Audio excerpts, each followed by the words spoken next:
Tomorrow marks one month to the day, since President Trump took office, and his executive orders on immigration have changed policies and changed life along the border. ABC 13's Daniela Hurtado is traveling along the border this week. Daniela, you made it from Eagle Pass to now El Paso. What is the mood of that particular city this afternoon? Well, similarly to Eagle Pass, El Paso feels like business as usual. People are, going about their days, and this is their normalcy, right? This is their reality. They have troops on the grounds here in their border city, of course, CBP presence.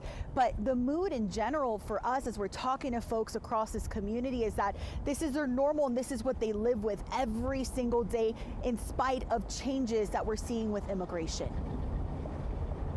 And you were in El Paso in May of 2023 as thousands of people were gathering along the border, just trying to make their way to the United States. So how different is it nearly 2 years later? A lot of time has passed.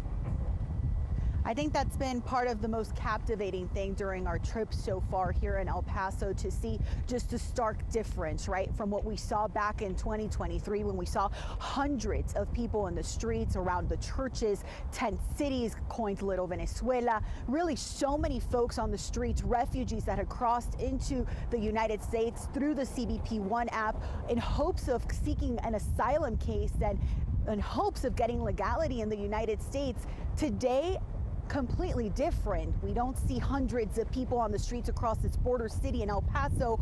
We're not seeing that demand at shelters here locally either. We spoke to several shelters here locally that tell us for several months back in 2024, they started to see a decline, and that decline for the needs of the shelters by refugees has really gone down in several months and continues to go down. Some shelters that used to have hundreds of people that didn't even have space inside their shelters for the need of these people now only have maybe 40 across all of their shelters in this border city. Daniela, so many facets to this. You've spoken with some charities actually who've been helping migrants over the years. What's their perspective in terms of the changes or the takeaways?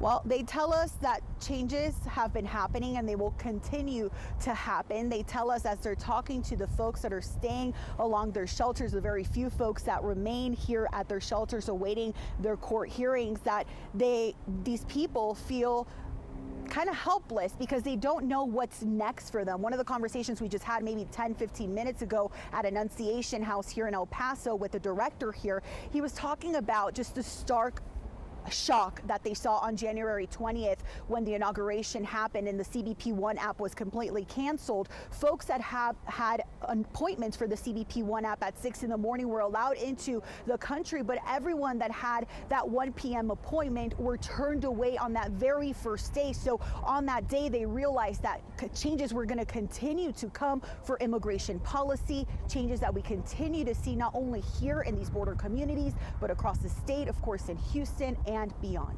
Jonathan, Mayra. All right, our Daniela Hurtado reporting from the border all this week. Thank you so much.